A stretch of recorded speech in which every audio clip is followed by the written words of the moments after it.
Hi friends, welcome to my channel. నేను మీ పూర్ణ కాటూరి. అందరూ బాగున్నాను కోరుకుంటా ఉన్నాను. ముందుగా అందరికీ 76వ గణతంత్ర దినోత్సవ శుభాకాంక్షలు. నేను ఈ గణతంత్ర దినోత్సవం ఎట్లా జరుపుకుంటారు అనేది నాకు తెలిసిన పరిజ్ఞానంతో ఈరోజు అయితే స్పీచ్ ఇవ్వాలనుకుంటా ఉన్నాను. మన భారతదేశంలో గణతంత్ర దినోత్సవం జనవరి 26వ తేదీన జరుపుకుంటాము. మనం ఇప్పుడు జరుపుకుంటున్నటువంటి 76వ గణతంత్ర దినోత్సవము 1950 జనవరి 26వ తేదీన భారత రాజ్యాంగం అమల్లోకి వచ్చిన రోజునే గణతంత్ర దినోత్సవంగా జరుపుకుంటాము. మన భారత రాజ్యాంగంను డాక్టర్ బిఆర్ అంబేద్కర్ రచించాడు. మన భారత రాజ్యాంగం రచించడానికి 2 సంవత్సరాల 11 నెలల 18 రోజులు అయితే పట్టింది. మన భారత రాజ్యాంగం ప్రపంచంలోకెల్లా అతి పెద్దది మరియు దీన్ని లిఖితపూర్వకంగా రచించారు. భారత రాజ్యాంగాన్ని రచించడానికి సుమారు 64 లక్షలు ఖర్చు అయిందని అంచనా. జనవరి 26న 1950 భారతదేశం పూర్తిగా లౌకిక ప్రజాస్వామ్య దేశంగా రూపొందింది. మన దేశం అనేది భిన్నత్వంలో ఏకత్వం కలిగిన దేశం. ఎందుకంటే మన దేశంలో అనేక కులాలు ఉన్నాయి, మతాలు ఉన్నాయి.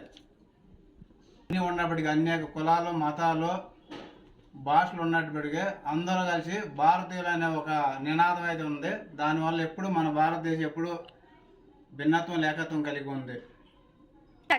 గణతంత్ర దినోత్సవం జరుపుకునే ఈ రోజున గేట్వే ఆఫ్ ఇండియా న్యూఢిల్లీ వద్ద మన రాష్ట్రపతి జెండా ఎగరవేస్తారు. అలాగే రాజ్యాంగం ద్వారా భారతదేశంలో ఉన్న ప్రతి ఒక్కరికి సమన్యాయం, విద్య, వైద్యం దక్కుతుందనేసి ప్రజల యొక్క నమ్మకము. ఇది మన భారతదేశంలోని అతిపెద్ద జాతీయ పండుగగా మనం జరుపుకోవాలని కోరుకుంటా ఉన్నాను. నేను ఈ వీడియో ఎందుకు ఇక్కడ మీకు అందరికి ఈ స్పీచ్ ఎందుకు ఇస్తానంటే, మా పిల్లలకు కానీ ప్రపంచంలో దేశభక్తి అనేది కలిగి ఉండాలి ప్రతి ఒక్కళ్ళు. అది అనేది అలవర్చుకోవాలి.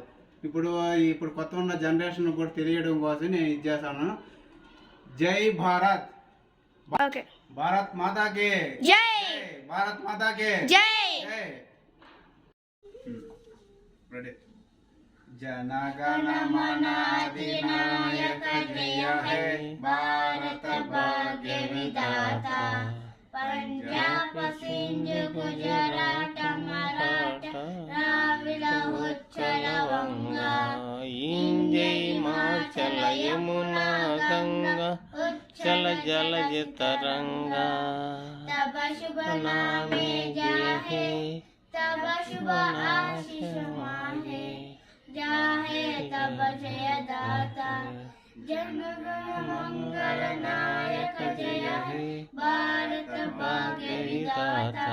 जय हे जय हे जय हे जय हे जय हे. भारत माता के जय. भारत माता के जय. भारत माता के जय.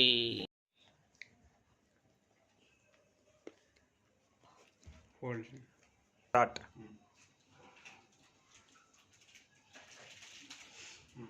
दारा चिन्नड़ा